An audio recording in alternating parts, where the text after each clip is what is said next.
আমি তুমি new calculator কিনেছ? তুমি ক্যালকুলেটরে 5 + 10 করো তো।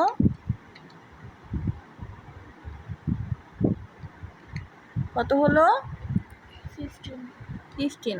এবার তুমি 20 - 5 করো।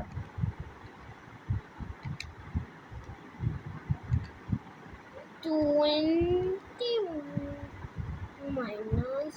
5 ইকুয়াল 15।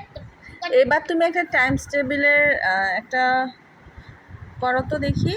3 × 5 কত হয় দেখি তো। 3 × 5 দাও। ইকুয়াল হ্যাঁ 3 × 5 দাও। 3 × 5 ইকুয়াল 15। 15।